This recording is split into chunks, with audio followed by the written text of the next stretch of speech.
Selamat pagi dokter, perkenalkan saya Adam yang RP 068 dari Kedokteran Angkatan 24 FK Open PJ.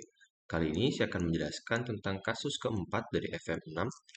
Tidak ada judulnya, tapi saya beri judul Vania yang berdebar.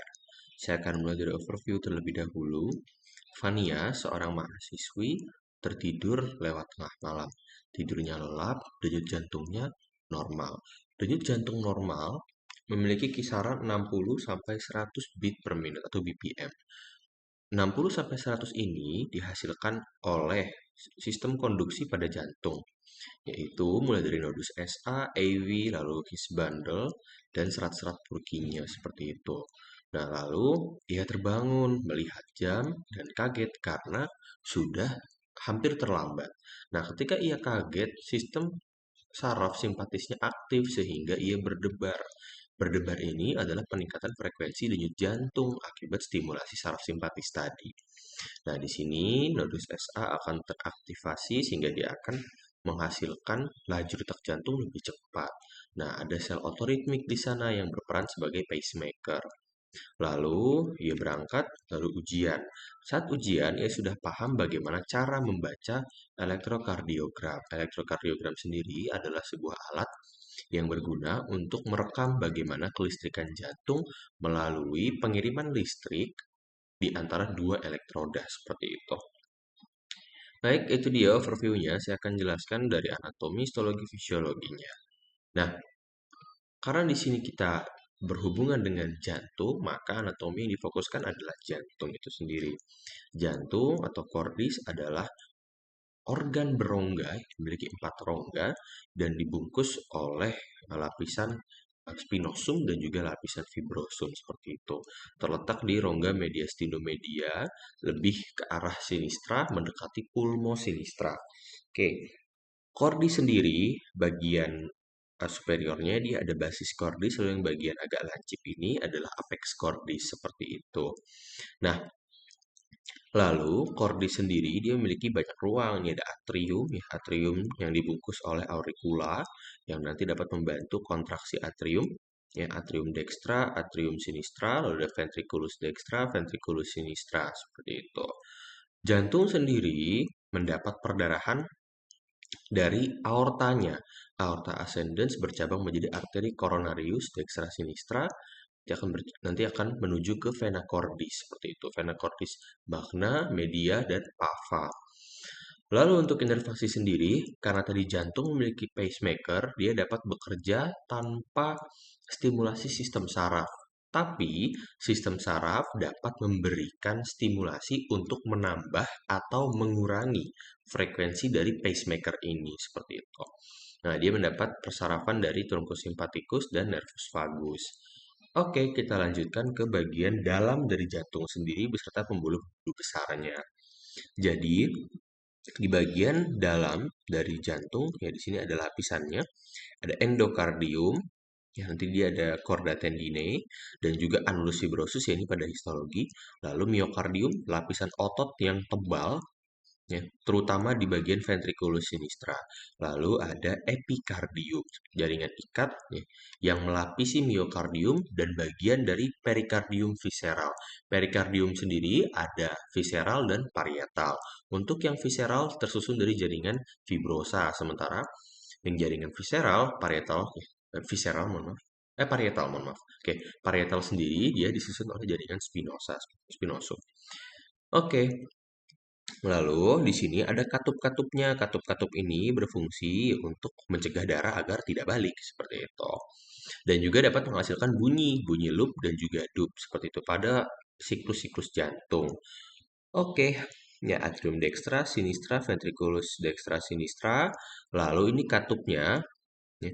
Katup ini pada bagian dextra adalah katup trikuspidal, sementara pada bagian sinistra katup bikuspidal atau katup mitral. Oke, lalu ventricle dipisahkan oleh septum interventricularis seperti itu. Nah, di sini juga adalah tempat dari his bundle cabang dextra sinistra seperti itu. Oke, lalu katup ini, katup di aorta dan juga pulmonal. Ya, ini adalah katup semilunaris pulmonal dan katup semilunaris aorta. Pembuluh-pembuluhnya ini ada vena cava inferior, vena cava superior yang membawa darah menuju ke atrium dextra. Lalu ada ini vena pulmonal tapi tidak saya gambar membawa darah menuju ke atrium sinistra. Lalu ventricle-ventricle ini akan memompa darah. Ventricle dextra akan memompa darah melalui trunkus pulmonalis bercabang jadi dua, arteri pulmonalis dextra sinistra. Lalu ventriculus sinistra akan memompa darah menuju ke aorta ascendens, belok ya, arcus aorta turun aorta descendens. Selanjutnya ada tiga arteri ini. Arteri ini trunkus brachiocephalica, arteri subclavia sinistra, arteri carotis communis sinistra seperti itu. Oke, sekarang pada bagian histologinya, ya jantung sendiri dia ada epikardium, nanti ada ya epikardium yang merupakan bagian dari perikardium, visceral dan juga parietal. Oke, lalu ada miokardium. Nah, miokardium ini dia adalah lapisan otot polos, bukan otot polos, mohon maaf, otot jantung yang kita sebut sebagai kardiomiosit. Kardiomiosit sendiri memiliki karakteristik yang cukup unik. Dia memiliki ruang kosong di antara nukleusnya, itu kita sebut sebagai ruang perinuklear. Lalu otot jantung sendiri dia memiliki diskus intervertebral, diskus interkalaris seperti itu. Diskus interkalaris ini adalah gabungan dari beberapa desmosom dan juga gap junction yang berfungsi dalam sistem konduksi jantung. Oke, lalu nukleusnya pada otot jantung sendiri kardiomiosit dia hanya ada satu atau dua di bagian tengahnya. Lalu otot jantung ini tersusun secara spiral sehingga ikatannya menjadi sangat kuat dan tidak mudah rusak ketika jantung berkontraksi. Oke, lalu pada jantung juga dia memiliki endokardium ya, jaringan ikat dan serat-serat Purkinje seperti itu. Selain itu juga ini ada chorda tendinae, nah, dan juga ini katup-katupnya. Nah, di sini dia ada jaringan fibrosa yang berkumpul, itu kita sebut sebagai annulus fibrosus. Lalu ada sel otoritmik dan sel kontraktil yang berperan sebagai pacemaker dan juga kontraksinya. Oke, lalu pada pembuluh darah, ya ini pembuluh darah besar-besar ya, tunica intima, media, dan juga adventitia. Yang membedakan antara arteri dan vena, arteri sendiri memiliki tunika media yang tebal dan juga ada dua lapisan elastik di sana, lamina elastica interna dan juga eksterna. Nah, sementara vena tunika medianya tipis sehingga ketika dilihat pada sajian histologis, arteri dia lebih lumennya dia lebih bulat dan juga lebih kokoh, sementara pada vena dia seperti ban kempes seperti itu ya. Lalu tunika adventitia sendiri dia memiliki vasa vasorum pada arteri-arteri besar khususnya. Karena di sini darah ya, dia akan langsung cepat melewati arteri besar seperti aorta. Jadi dia membutuhkan pembuluh darah untuk memberikan nutrisi baginya seperti itu. Oke, lalu ada endotel. Endotel sendiri ya, dia adalah modifikasi ya, modifikasi dari epitel selapis gepeng seperti itu. Oke, sekarang kita lanjutkan ke bagian fisiologi, siklus jantung, letrokimia jantung, dan juga EKG. Untuk siklus jantung sendiri, di sini sudah dibahas sebenarnya di kasus ketiga, tapi akan saya review sedikit. Jadi, pada fase diastol awal, darah akan masuk ke dalam atrium, ya, lalu tekanan atrium dia akan lebih besar dari ventricle, sehingga 70% sampai 80% darah akan masuk menuju ke ventricle. Ini kedua sisi ya.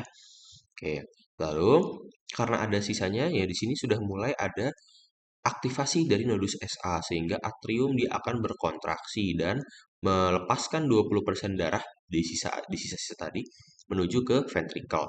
Oke, lalu lanjut lagi ke fase sistolik awal. Nah, pada fase sistolik awal ini di sini ada kontraksi ya karena tadi dia nodus SA sudah mulai aktif, maka dia akan mengirim kadar menuju ke serat Purkinje, nggak air serat Purkinje ya, memulai kontraksi dari ventricle.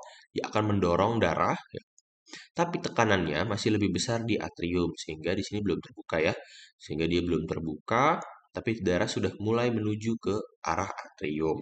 Lalu semakin kuat kontraksinya, ya, maka tekanan atrium dia akan lebih kecil dari ventricle. Tekanan ventricle lebih besar, darah akan menuju ke atrium seperti itu.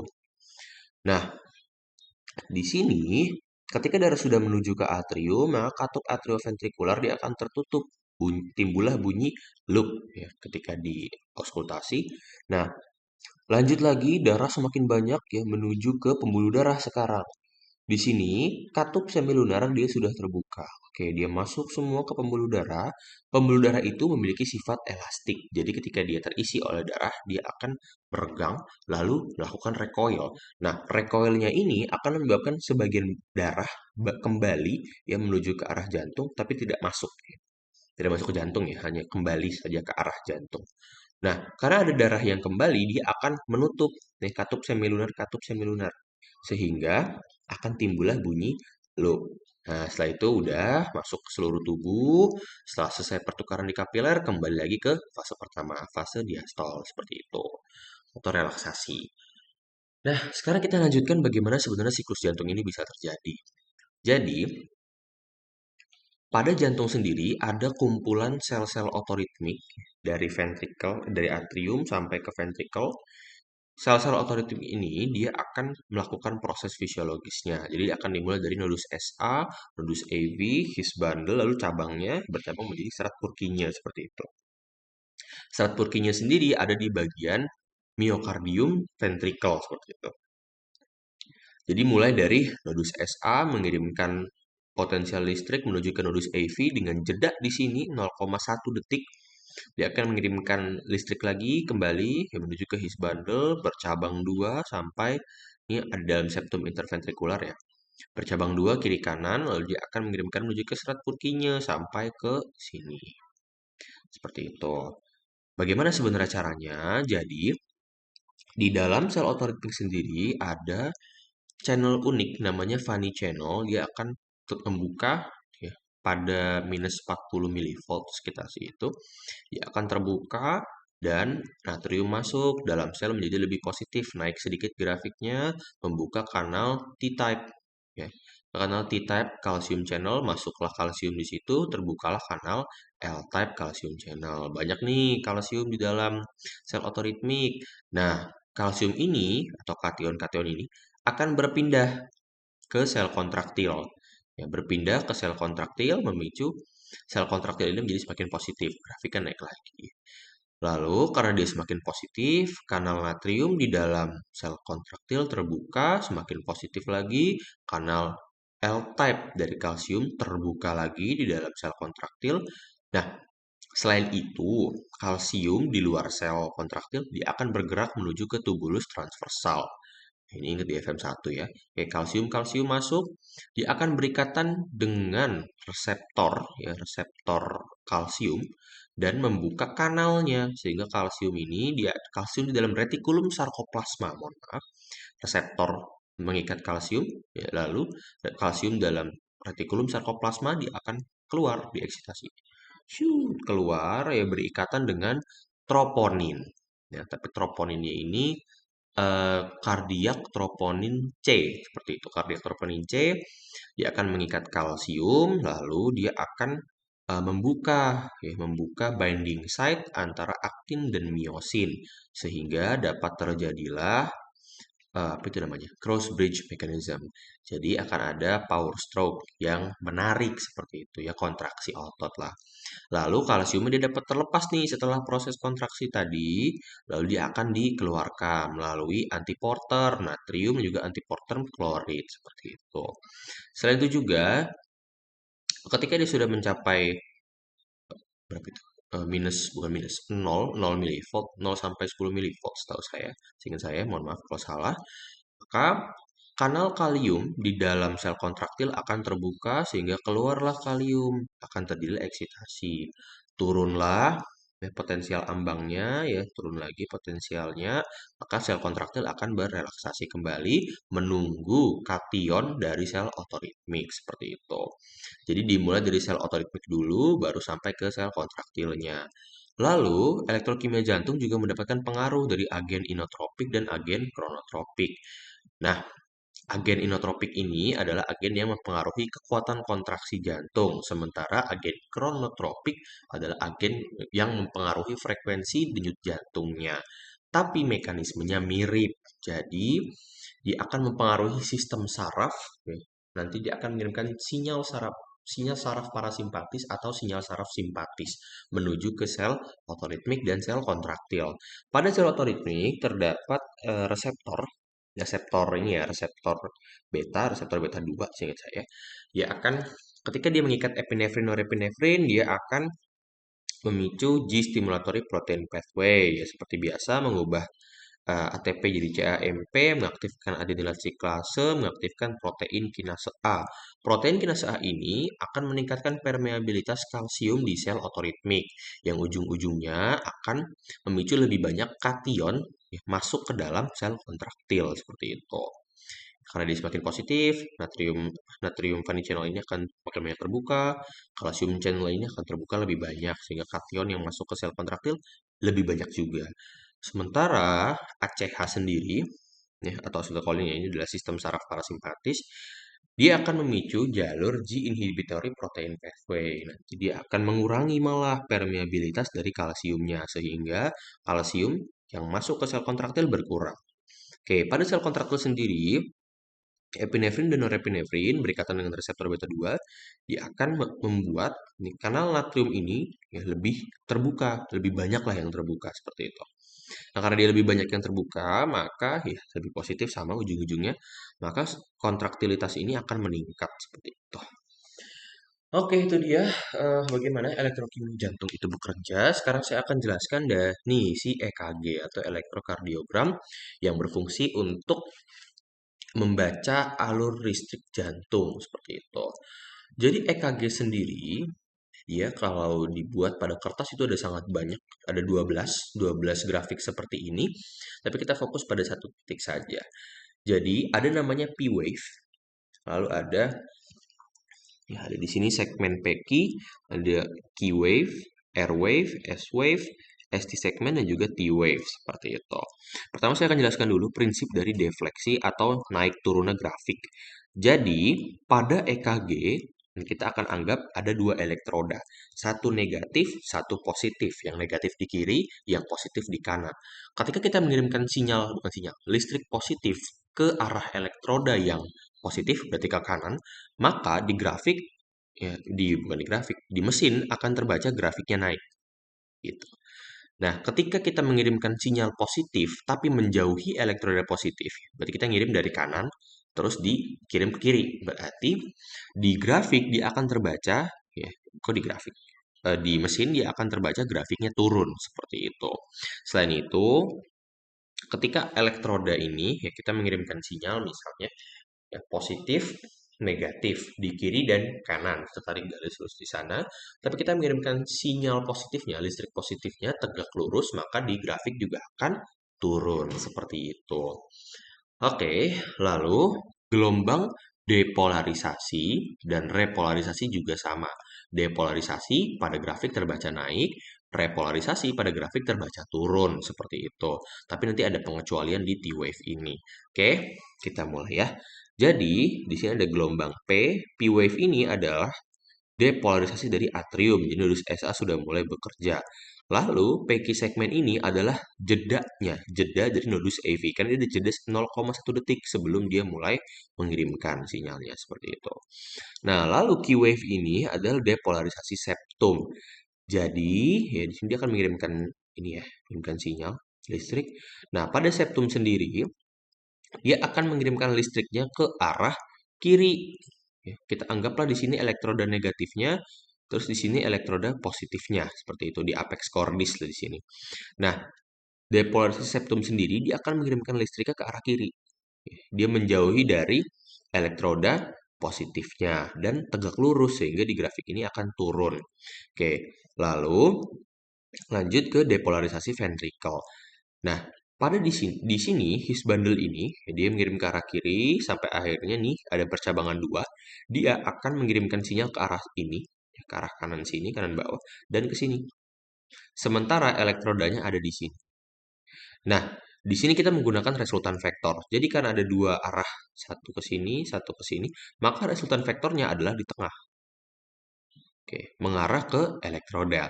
Nah, mengapa grafiknya tinggi sekali? Karena aktivitas listrik di ventricle memang sangat tinggi seperti itu. Jadi R wave ini sangat tinggi ya, depolarisasi ventricle. Oke, lalu S wave ini adalah depolarisasi secara Turkinya, tapi ke arah belakang. Jadi di sini kita ambil satu sisi aja, ventricle sinistra. Jadi ke arah sini nih, listrik ke satu, dia mengarah ke sini dua, mengarah ke sini tiga, mengarah ke sini empat, mengarah ke sini lima. Seperti itu. Jadi ujung-ujungnya dia akan mengirimkan ya, sinyal listrik ya, ke area belakangnya. Justru dia malah mengarah ke belakang sana, seperti itu, mengarah ke elektroda negatifnya. Jadi di sini dia turun seperti itu. Nah, lalu ST segment ini dia adalah jeda sebelum terjadinya repolarisasi. Selain itu, kita lanjutkan lagi ke T-wave. T-wave sendiri adalah repolarisasi dari mulai dari ventricle sampai ke atrium seperti itu. Nah, prinsip defleksi tadi ketika kita mengirimkan sinyal dan mengirimkan listrik dengan muatan yang sama ke arah elektroda dengan muatan yang sama di grafik akan naik seperti itu. Repolarisasi sendiri adalah proses menuju ke negatifan. Jadi dari ventricle ini negatif, negatif, negatif, negatif, negatif sampai ke nodus SA-nya negatif. Seperti itu. Nah, karena dia dimulai dari bawah, ya di sini elektroda positif, di sini elektroda negatif. Jadi dimulai dari sini, naik ke atas. Ya berarti gelombang negatifnya, listrik negatifnya dari bawah ke atas menuju ke elektroda negatif. Makanya di grafik repolarisasi ini adalah di sini grafiknya naik seperti itu. Nah, lalu ada juga lead. Lead ini adalah elektroda-elektroda. Ya, lead bipolar di sini. Jadi kita menggunakan ini, maaf bentuknya begini ya. Kita akan meletakkan elektroda di tangan kanan, tangan kiri, ya tangan kanan, tangan kiri dan juga kaki kiri seperti itu. Nah, pada bipolar di sini bisa dua, ya, bisa dua seperti itu. Bisa dua. Jadi satu titik itu bisa dua elektroda, bisa negatif, bisa positif seperti itu. Sementara kalau unipolar, ya, dia hanya satu. Jadi di tangan kanan misal kita berikan dia positif, maka dua elektroda lain itu harus negatif. Ya, lalu di tangan kanan, misal tangan kiri kita taruh, berarti tangan kanan kaki kirinya harus negatif seperti itu. Lalu ya di sini ya pada ini, pada misal kita taruh pada kakinya, kaki kirinya positif, berarti tangan kanan tangan kirinya negatif. Lalu sebenarnya apa sih gunanya ini? Kita akan melihat ya melihat jantung dari berbagai arah sebenarnya. Nah, kita akan melihat jantung dari berbagai arah. Misal dari ini ya, lead unipolar pada yang AVR ya, AV right seperti itu.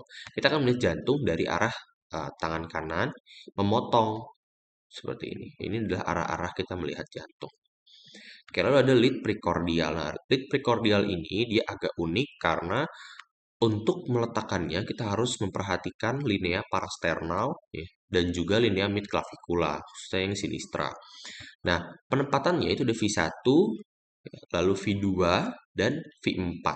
V1 diletakkan di parasternal dextra ICS 4, lalu diikuti dengan V2 di seberangnya, berarti parasternal sinistra ICS 4. Lalu ya, di sini V4 sendiri, kita akan meletakkan V4 dulu karena V3 dia ada di antara V2 dan V4. Jadi V4 ini kita letakkan di linea midclavicularis sinistra ya, pada ICS 5. Lalu kita tarik garis lurus antara V2 V4, lalu V3-nya kita taruh di tengahnya, seperti itu.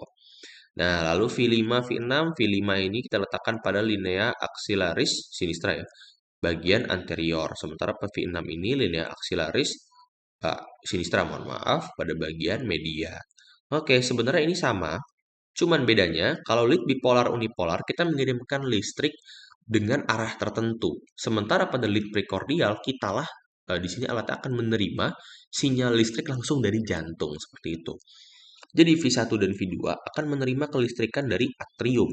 Lalu V3, V4 akan menerima kelistrikan dari septum interventrikular. Sementara V5 dan V6 akan menerima kelistrikan dari dinding lateral jantung. Nah, pada grafiknya di sini V5, V6 akan memiliki airwave yang sangat tinggi karena dia menerima dari dinding lateral. Dinding lateral berarti ventrikelnya. Seperti itu. Sementara V3, V4, V1, V2 itu tidak terlalu tinggi. Oke. Baik, sekian dari saya. Terima kasih. Mohon maaf jika ada salah. Boleh dikoreksi kalau ada yang salah ya. Terima kasih.